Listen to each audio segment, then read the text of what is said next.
Welcome. On behalf of Brigadier General Michael J. Talley, Commanding General, U.S. Army Medical Research and Development Command in Fort Detrick, and Command Sergeant Major Victor LaRegione, welcome to the Fort Detrick Holocaust Remembrance Observance, hosted by the United States Army Medical Material Development Activity. I am Major Scott Weinacher. We want to thank you for joining us and hope this production prepared by the soldiers and civilians of the Fort Detrick and Frederick communities will raise awareness regarding the Holocaust. Today, we observe the Holocaust remembrance in memory of the victims and the survivors of the atrocities of World War II, among whom were 6 million Jewish men, women, and children, as well as those of Polish and Slavic ancestry, individuals with mental and physical disabilities, political dissidents, and dozens of other targeted groups. This year's theme is Acknowledge, Preserve, Honor. Today we also pay tribute to the military photographers who played a crucial role in documenting evidence of Nazi atrocities and the Holocaust. Many of the early still and moving pictures of the newly liberated Nazi concentration camps were taken by Army photographers. They helped to inform the world about the horrors of Nazism and the plight of concentration camp prisoners.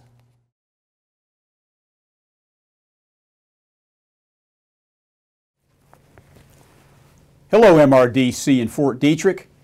Brigadier General Mike Talley here, joining the USAMMDA team to commemorate Holocaust Remembrance Day, which in Hebrew is Yom HaShoah.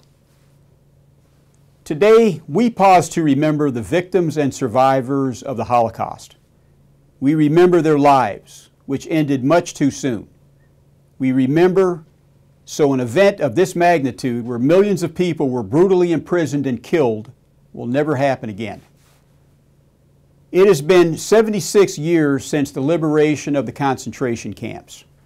Prior to that, 6 million Jews, along with gypsies, religious objectors, and those with physical and mental handicaps, were persecuted by the Nazi regime. The actions committed by the Nazis were so cruel and their propaganda so effective that the rest of the world didn't believe or couldn't imagine it to be true. But in mid-April of 1945, Army General Dwight D. Eisenhower, Supreme Commander of the Allied forces in Europe, witnessed the Holocaust's atrocities firsthand. He arrived at a subcamp of the Buchenwald concentration camp shortly after the soldiers of the 4th Armored Division accidentally discovered the mass graves.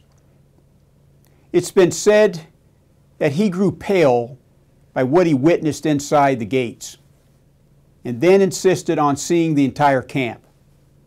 His words for his fellow soldiers followed. He said, "We are told that the American soldier does not know what he was fighting for.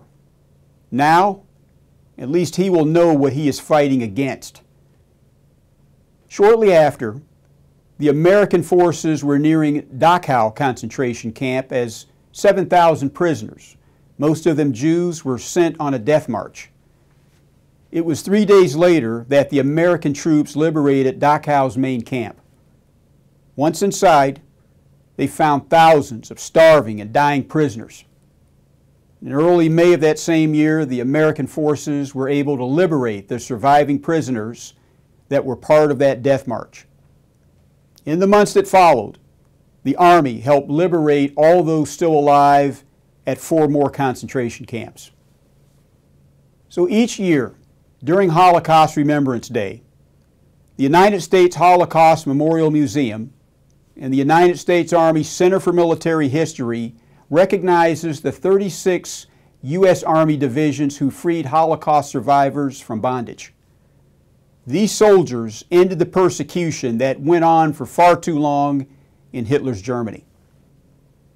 They also recognized the contributions of the soldiers who participated in or supported the campaigns for their heroism, gallantry, and help in liberating prisoners from brutal Nazi rule in all of Europe from Nazi tyranny.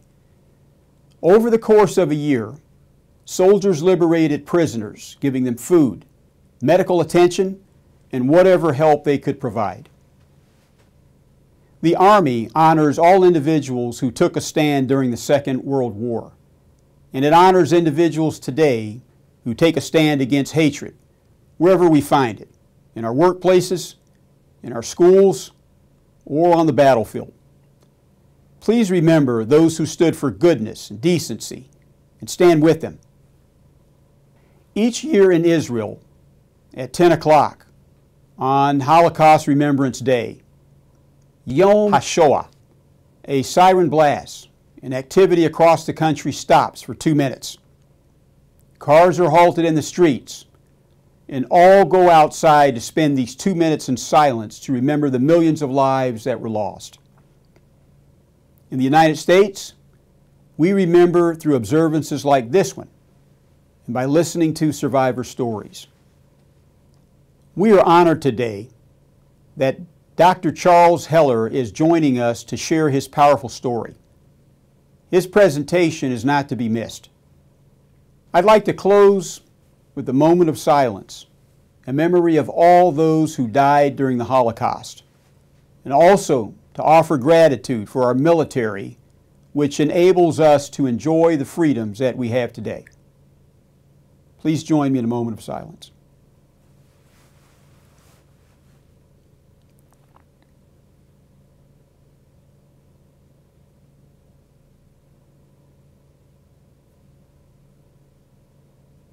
Thank you. Forge the future, and God bless. Today we are honored to introduce our guest speaker, Dr. Charles Heller. Dr. Heller was born 3 years before the World War II Nazi occupation of his native country, Czechoslovakia. He was raised a Catholic, but was unaware of the fact that he was being hidden from the Nazis throughout the war because, according to the Germans' Nuremberg Law, he was a Jew. 25 members of his family perished in the Holocaust, and he, as well as his parents, were the only survivors. After coming to America, he became a successful engineer, educator, and entrepreneur. He holds 3 engineering degrees and has been the recipient of a number of awards, including Maryland's Entrepreneur of the Year. Dr. Heller is an award-winning author of 4 books, including his memoir, Prague, My Long Journey Home.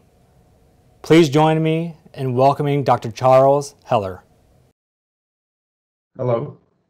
My name is Charles Heller, and thank you for the opportunity to tell you my story, one I call Hidden Child, the story of a different kind of Holocaust survivor. I'll begin with a map of Europe as it looked when I was born. I was born in January 1936 in Prague, which was the capital of what was then Czechoslovakia.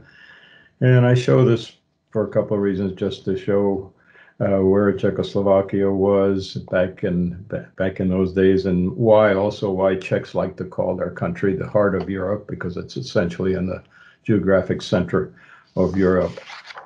The next slide is as the Czech Republic appears now, since, as you know, the country has split into the Czech Republic and Slovakia.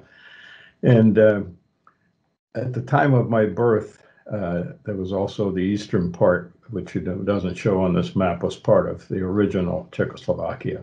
One thing to note about this map is that the Czech people over the centuries have been surrounded by countries that have been traditionally its enemies. And as you look at the map, primarily that's Germany and Austria. Fortunately, that's no longer the case. I hope it stays that way. Now, Czechoslovakia is a young country. It was formed at the end of World War I in 1918, and it is actually officially formed in the United States, and the official papers were signed in Pittsburgh. And the Constitution, which President Woodrow Wilson helped to write, was based on the U.S. Constitution as well as the U.S. Bill of Rights. So as a result of that, Czechoslovakia was the most democratic country in all of Europe.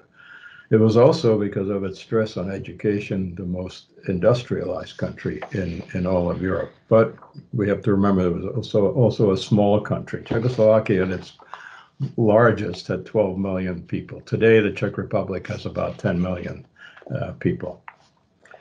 Now, my family, I come in at the intersection of the Heller and Neumann families. My father was Rudolf Heller, And he came to work for my great-grandfather, whose picture you see here, standing in front of his factory, which also has a storefront. My great-grandfather, Gustav Neumann, my mother's grandfather, my great-grandfather, whom I call Dědeček, which is actually the Czech word for grandfather, but he was my great-grandfather. He was a great entrepreneur. He came to this little town as a poor young man, and he started a general store, and eventually he was the first importer of Singer sewing machines into Czechoslovakia, and he eventually built this into the largest manufacturer of women's dresses and men's work clothes in all of Central Europe. So when I was born into a very wealthy family, one of the wealthier families in the country, and in a family that knew nothing but happiness and comfort and also luxury. But in the next slide, you see what our household looked like. These are the people who were living in my household when I was a little boy. My great-grandfather, Dědeček, who was a Jew, and I'm stressing here religions because they become quite important to the story. He had two sons, my grandfather, also a Jew, his brother, my great-uncle, Jew. My father came to work for my great-grandfather, and that's where he fell in love with my mother, and my father was also Jewish. My mother had a Jewish father and a Catholic mother, and she was raised as a Catholic. And I was also raised as a Catholic. So you see this church across the street from us, this is the Church of St. Vitus, where my mother and I worshiped. We were very devout, two very devout Catholics, and the Jews in our family were totally secular. They didn't go to synagogue. They didn't speak Yiddish or Hebrew. They were considered themselves nothing but patriotic Czechs or Czechoslovaks at the time. Now, as far as Czechoslovakia is concerned, a major event took place in 1938. And this, you see at the top picture here is a map that shows in the dark maroon color, shows that after the borders were drawn at the end of World War I, the area around the borders was occupied primarily by people who were ethnic Germans. They became Czechoslovak citizens, but there were about 2 million of them. They spoke German, and even though they were Czechoslovak citizens, they felt more like Germans than like Czechs or Slovaks. And the area they lived in, this maroon area, was called the Sudetenland. And because of these ethnic Germans, Hitler made a claim that the Sudeten area belongs to Germany. And he called together a group of people, a group of leaders of Italy, England, and France, plus himself, and into Munich. And they put together what became known as the Munich Pact, 1938 Munich Pact. And the Western Allies, the French and the British, essentially betrayed Czechoslovakia and gave away the Sudetenland to Hitler. What they didn't realize, what they were too naive to know, was that Hitler wasn't satisfied just with the Sudetenland. He really wanted the entire country. And here you see Hitler standing in the window of Prague Castle, because on March 15, 1939, when I was just a little over 3 years old, the Germans came in and occupied the country. And Czechoslovakia ceased to exist. The Czech part of it became what the Germans called a protectorate of Germany. So we became essentially part of Germany, and Slovakia was split off as a separate fascist state. And Hitler in this picture, which is a pretty famous picture among Czechs anyway, is probably a very happy moment in his life, because he had told some of his underlings a couple of years before that quote, "The day I own Prague is the day I own Europe." So at this point, he must have felt as though he was about to own all of Europe. Here you see a couple of pictures of when the Germans marched into Prague. The one on the right is the presidential palace with the Wehrmacht marching by, and then of course came what became known as the final solution. Hitler's intent became the extermination of all of the Jews of Europe. One of the problems the Germans had at this point was to determine what is a Jew. In most cases, of course, it's fairly easy to determine, but there was so much intermarriage and people converting from Judaism to Catholicism, and so forth. So they came up with several definitions. One of the definitions was that anyone with 3 Jewish grandparents was a Jew.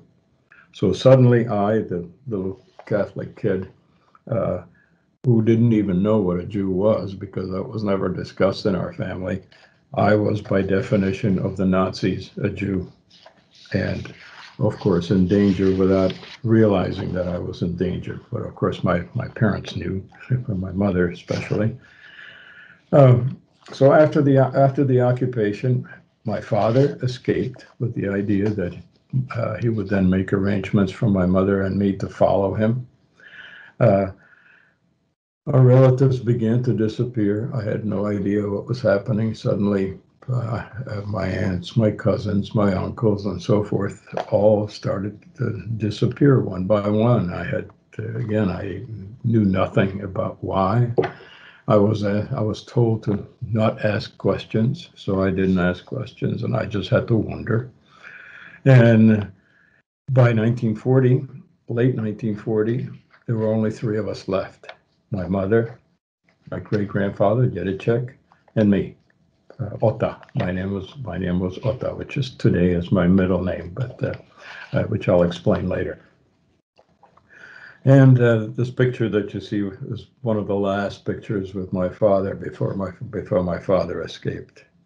My father escaped with the idea not only of bringing my mother and me out, but also with the idea of trying to join one of the Western armies that were being formed, specifically the British Army that was being formed in order to fight against the Germans. Here you see, well, I should say first that the Germans then came and they threw us out of our home, my great-grandfather, my mother, and me, and they took over the factory. And fortunately, we were taken in by very friendly farmers, a family named Tuma, Mr. and Mrs. Tuma. Mrs. Tuma is the savior of my life. Her painting hangs in a prominent place in our home, and I thank her every time I go out the door because she's a lady who saved my life by hiding me throughout the war. But I'm getting ahead of the story. You see here what life on the farm looked like. This is my mother and me on the left side. You can see that in only not too many months before, we were one of the wealthiest families in the country, and now you can see by our clothes that we're no longer very wealthy. The picture on the right shows that's Mr. Tuma standing behind me. He's teaching me how to ride on a plow behind those horses, and that's Mrs. Tuma standing in the background. Those were the 2 farmers who took us in. We were just managing survival at this point, and we, like all Jews, I was not allowed to go to school.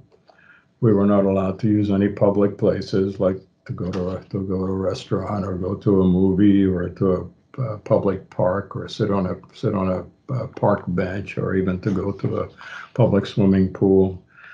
And Jews were being shot out in the street for no reason other than the fact that they were Jews, and they were being taken away to extermination camps. Of course, at that point, no one knew that these were really extermination camps. The German jargon was that we were moving the Jews to the east, and that they were going to be settling them in some area in the so-called in this east. So for me, it was a life of solitude and deprivation became. And whenever I asked my mother or Mrs. Tuma, why is all this happening to me? The answer was always, because your father is fighting against the Germans. That was the party line, which of course wasn't the truth, because number one, they didn't even know, they knew nothing about my father's fate, whether he really was fighting against the Germans. And number two, because the real reason was because the Nazis considered me a Jew. But because I was told that I was taking all of this as a result of my father fighting against the Germans, I took it as a point of pride, and by not complaining, I was actually helping my father fight the war. The slide that you see was stoning by friends. I kept bothering my mother and constantly saying I would like to go outside the walls of the farm. The picture on the left is the gate to the farm where we were living. And finally, my mother relented. She let me go out one day while she was working in the fields. My mother was working in the farmer's fields 6 days a week. So I saw very little of her. I spent most of my time with my great grandfather. Anyhow, my mother finally relented, and she told me that I could go out just this one time. So I timed it so that I would be out on the road when the kids got out of school, because a lot of these kids were my friends that I had played with before the war. And I came across the street, and this place that you see on the right, in the picture on the right, was right across the street from the gate that you see on the left. And it was in much better condition then than it is now. This is how it looks currently. And I was standing there when the kids came down the hill from school, and suddenly they started throwing rocks at me. And some of the rocks hit me, and I had bloody knees and bloody arms. And I ran back to the farm, and I just couldn't understand why these kids, most of whom had been my friends, suddenly stoned me. I didn't know that I was being stoned because they considered me a Jew all of a sudden. But I thought they were stoning me because my father was fighting against the Germans, and I just found it hard to believe that all these people were pro-German. So that was my only time outside the walls throughout the war. One of the most difficult moments for me of the war was one morning on the farm. I came downstairs for breakfast, and I found my great-grandfather standing there wearing his three-piece suit, which was the only clothing that he had, standing next to his beat-up suitcase and wearing a yellow star on his suit. And I said, "Where are you going, Yerechko?" And he said, "Oh, I'm just going on a short vacation. I'll be back shortly. You won't miss me." So we took him to the train station, and what I didn't know was that he was being taken away to a concentration camp. He was, of course, found all these things out after the war. He was taken to Terezín, which was the only concentration camp located in the Czech Republic, and which was primarily a transit camp to the death camps. Most people from there went to Auschwitz, where they died. My great-grandfather, Dědeček, was taken a few months later to Treblinka, where they murdered him immediately upon arrival. The Germans kept very good records of all this, and I was able to find this. I even found something equivalent to orders that you're all familiar with. This was a transport order in his case. You can see here Gustav Neumann. This is his birth date, where he was from. The first transport was from Prague to Terezín, and the second transport on the 15th of October, 1942 to Treblinka, where he was murdered. So I never saw my great-grandfather again. He and I had grown extremely close. I was a little 4 and 5-year-old boy, and he was in his early 80s at the time, and we were each other's best friends because we spent all our time together. Then after that, soon after that, the Germans took the farms away from all the small farmers in the area, and they moved all the farmers into a large place that the villagers called the castle, which you can see here in this very poor picture, which is from an old postcard. The castle doesn't exist anymore, so I had to use the postcard. But that became a dormitory for all these farmers, and they worked on a very large state-owned farm. So that's where we moved. My mother and I, with the Tumas, we lived in a little apartment with 2 rooms. My mother and I in one, and the Tumas in the other. And then came a very traumatic, another second traumatic moment. It's like a most traumatic moment during the war for me. My mother got orders to report to a slave labor camp. She was taken away to a slave labor camp for Christian wives of Jewish men, where they manufactured windshields for German airplanes. And when my mother was leaving, I still failed to understand all these things, but I knew that she was leaving me. And when we took her to the train station, and last thing she said to Mrs. Tuma was, "Please protect my most prized possession," meaning me.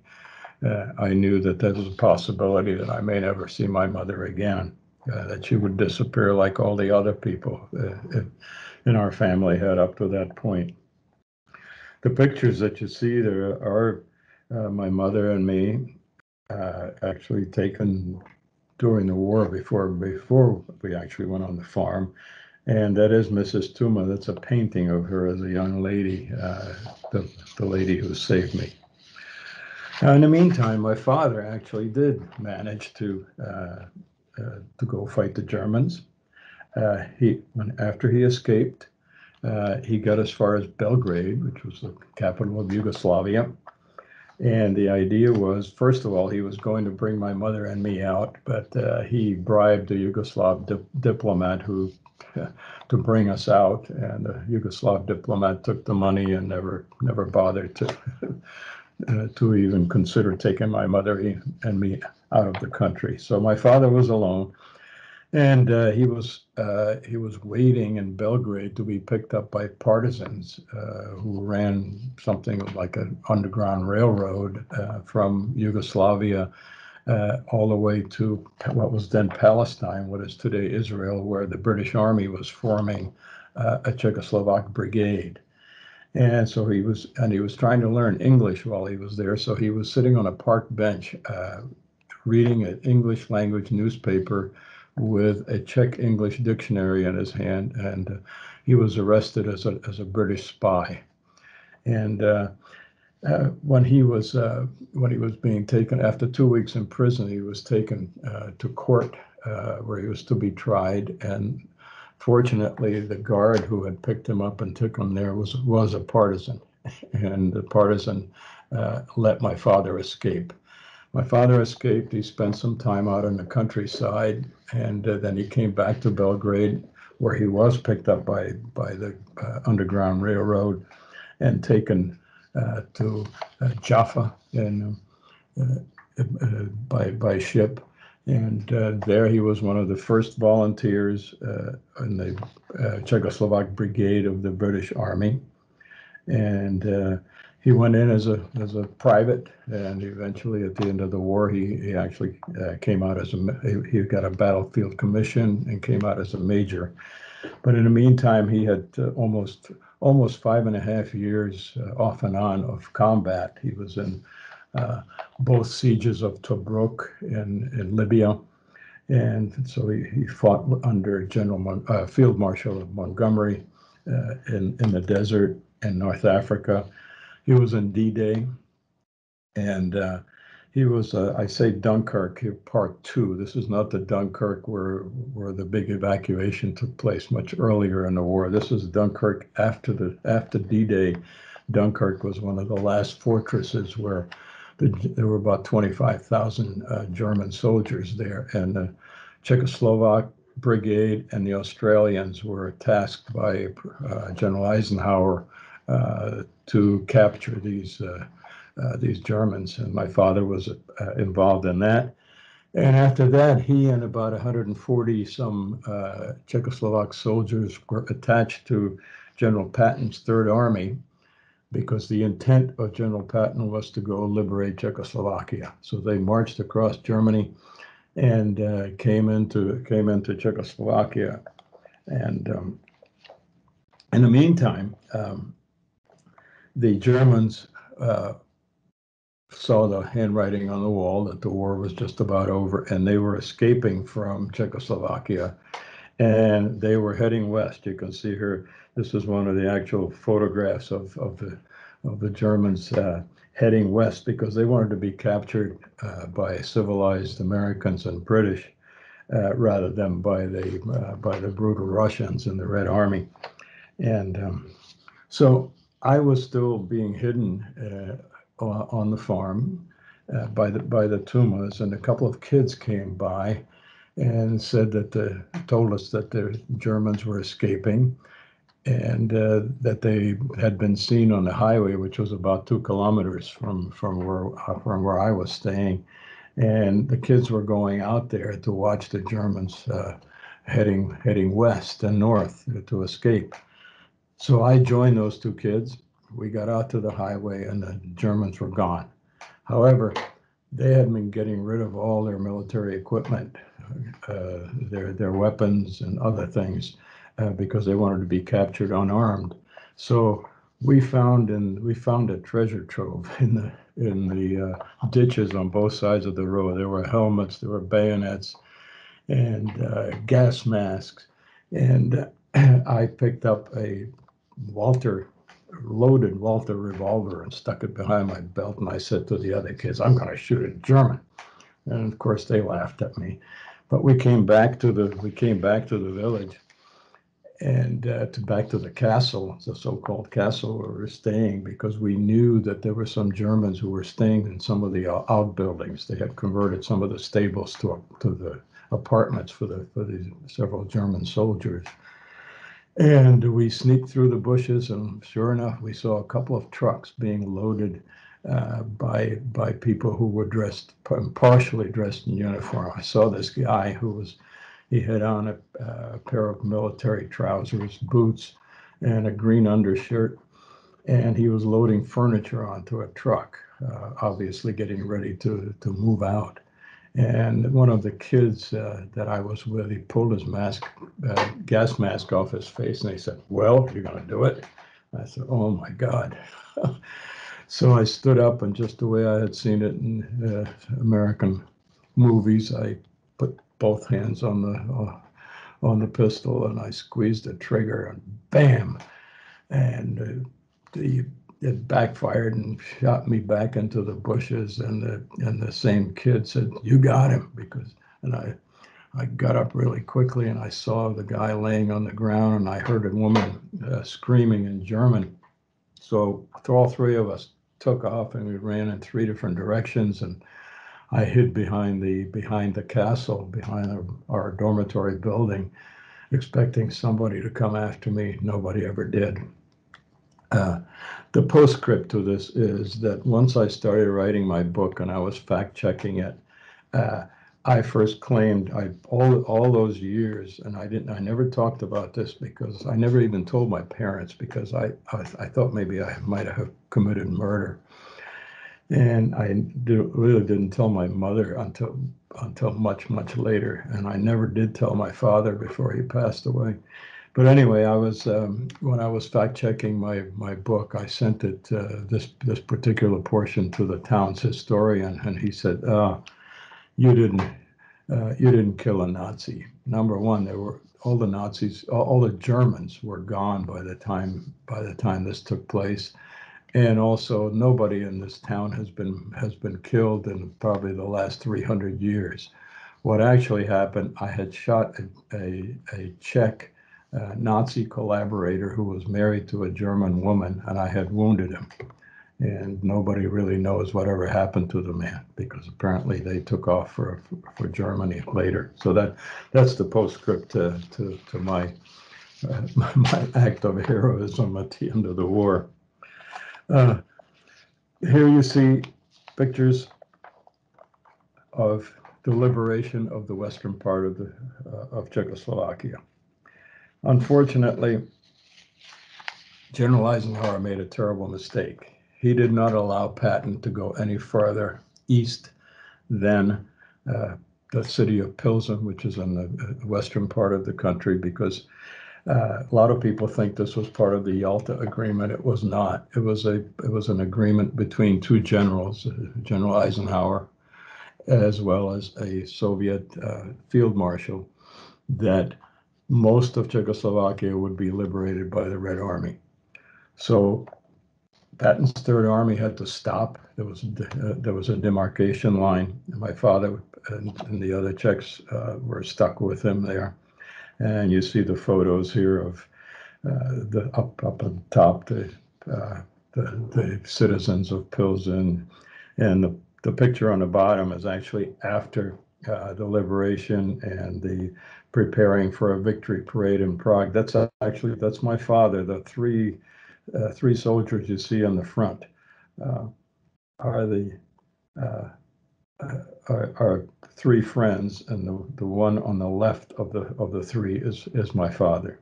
I'm sorry, the one on the right, as you look at it, the one on the right of the troika there is my father. My mother and father and I reunited after the war, and unfortunately, for me, it was a very happy time, because suddenly I could have friends, I could play with other kids, I started living almost immediately the life of a normal kid after being hidden for 5 years or so. Whereas for my parents, it was a long, sad period, because after the happiness of being reunited, they then started waiting for other members of our families to come back, and nobody ever did. We were the only three survivors. So the Holocaust, we all know the number, the 6 million people killed and so forth. And the numbers are so enormous, it becomes almost hard to digest. But then it becomes personal. For me, it's personal because 25 of those 6 million were members of my family who died in various places like Treblinka and Auschwitz and Izbica and Terezin. So for me, then this was a start of what became a short-lived freedom. I finally got to go to school for the first time. I started school at the last 2 weeks of third grade because the war ended in May and there were only a couple of weeks left of school. So I started in third grade. I had gotten some tutoring during the war, which I didn't mention, secretly tutored by a friend of my parents. I would sneak up into his house and into his attic, and he would teach me mathematics and history and Czech language and geography and so forth.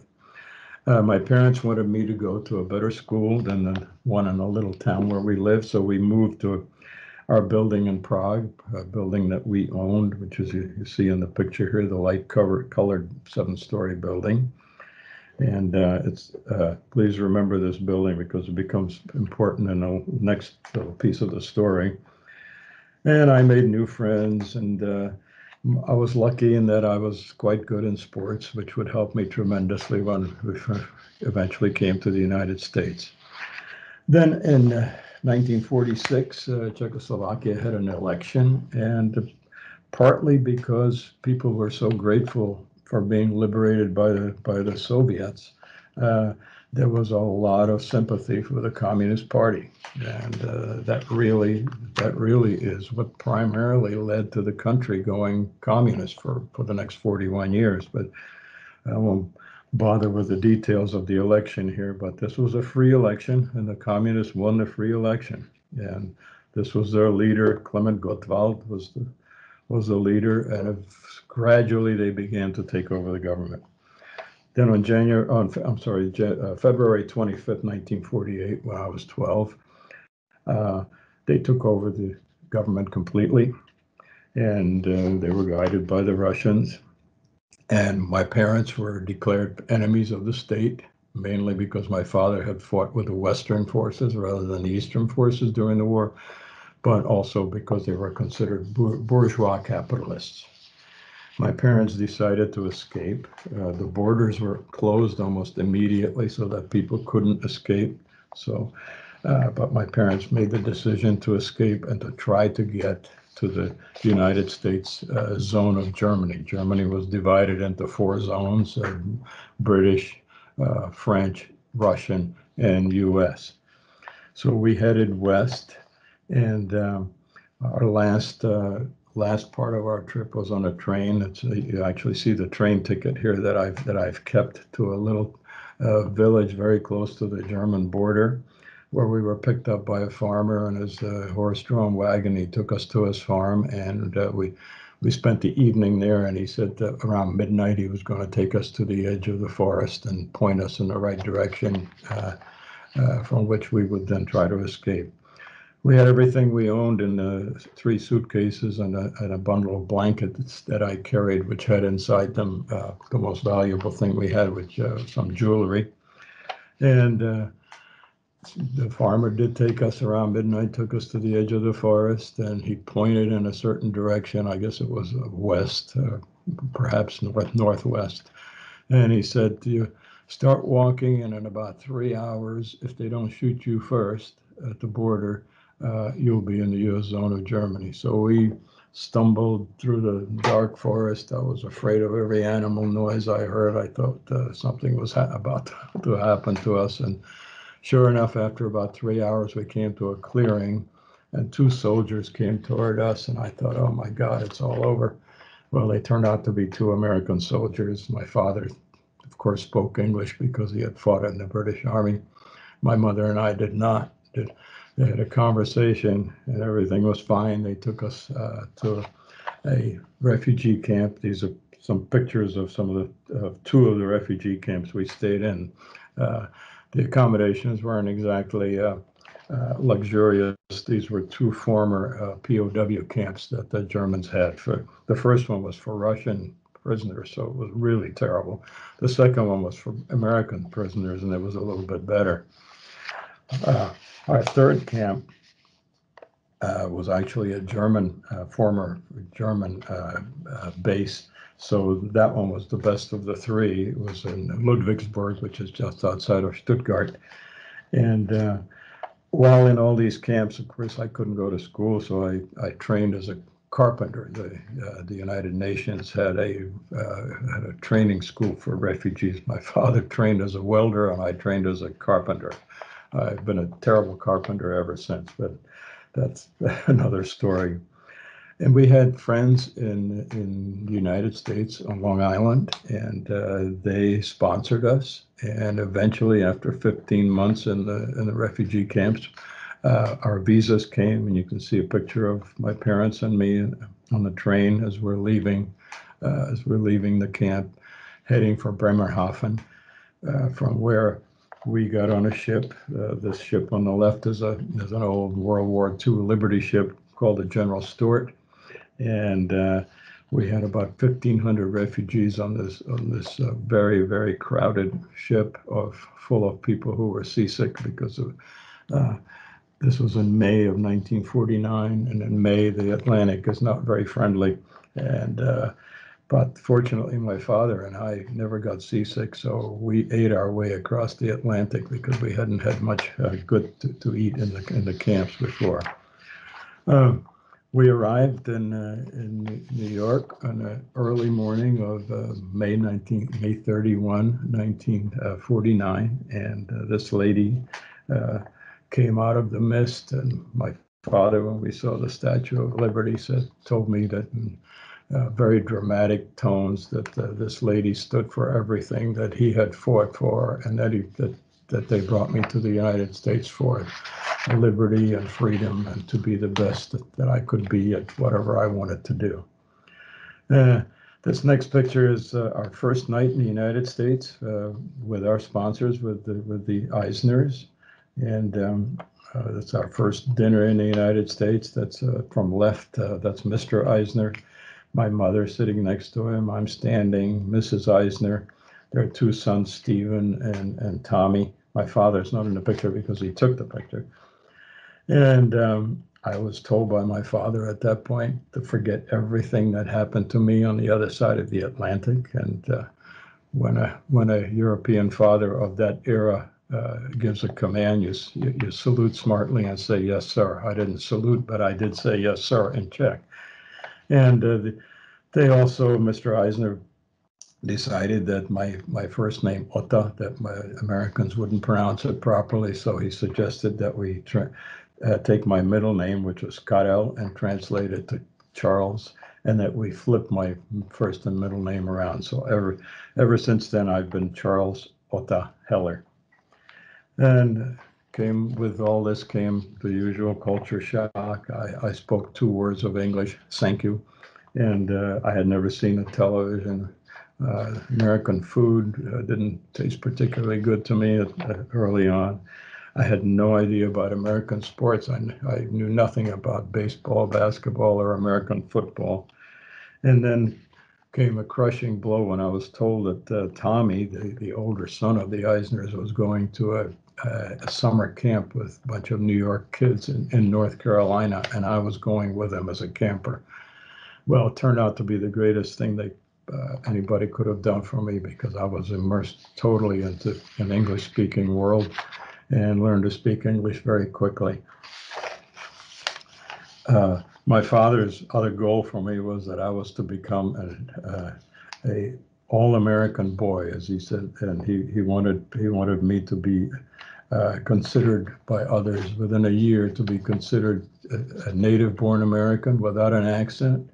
And he gave me orders to do that. We settled in Morristown, New Jersey, and my first schooling in the U.S. was the 8th grade. I had only at this point 2.5 years of formal schooling, but I came up to speed fairly quickly. And the fact that I was good in sports was really worked well in my favor, because that helped me get accepted as an immigrant. And in fact, even though I had never heard of basketball, I became good enough to earn a basketball scholarship to Oklahoma State University, and where I went. And I also had even better luck in that I met a beautiful American girl in high school. And she has now been my wife for more than 61 years. And so I started living the so-called American dream, and I won't bother you with all the details, but I got my bachelor's and master's degrees in engineering from Oklahoma State. I was proud to become a member of to enlist in the Army Reserve, and I had 8 years in the Army Reserve. Got married to Sue. I worked in the space program, came to the state of Maryland to work at Bell Labs in Baltimore, and eventually ended up in Annapolis by going to teach at the Naval Academy, where I taught for 6 years in aerospace engineering department. While there, I got my doctorate at Catholic University in Washington. And then I was bitten by the entrepreneurial bug and started a couple of software companies, which I ran, and burned out from that eventually after 18 years, and went to the University of Maryland, where I ran the Center for Entrepreneurship at the business school. And I've also been in the venture capital business, and today I'm a writer. I've written 4 books. I've actually just finished my 5th book, which is just now being edited. So in this last picture, really the thing that I'm most proud of is the family that my American family that I've been able to help build. From the left, that's our son David, his wife Bobby, our 2 granddaughters, Caroline, who is a freshman in college, Sarah, who's a junior at Virginia Tech, our grandson Sam, who's now an ensign in the U.S. Coast Guard. And this picture you can see the date on it. It's a little dated. And that's my wife, Sue, and me. And this picture is from the only time I took my entire family to the Czech Republic to show them where a lot of these things took place and where I grew up. And I've memorialized all of this in my book, my first book, my memoir called Prague, My Long Journey Home. And if you're interested in more details of the story, I'll be very appreciative if you read the book. And I appreciate the opportunity to tell you my story. Thank you. Good day. I am Colonel Gina Adam, Commander of the U.S. Army Medical Material Development Activity here at Fort Detrick, Maryland. I want to thank you for joining us today for our event in remembrance of the Holocaust. I want to especially thank Dr. Charles Ota Heller for being with us and sharing his presentation, Hidden Child, Story of a Different Kind of Holocaust Survivor. I found his story to be truly remarkable as he shared information about overcoming obstacles and his incredible resilience and hope. I want to also thank the many folks from my team who helped make this event possible, but I especially want to thank the Baltimore Jewish Council, who facilitated us having a Holocaust survivor speak with us today and present his experience. This is a very busy time of year for the council, and they were very generous with their time, and I thank them for that. So I thank you all for joining us today in this remembrance, where we honor the memories of those lost in the Holocaust and recognize the survivors and their families. Thank you.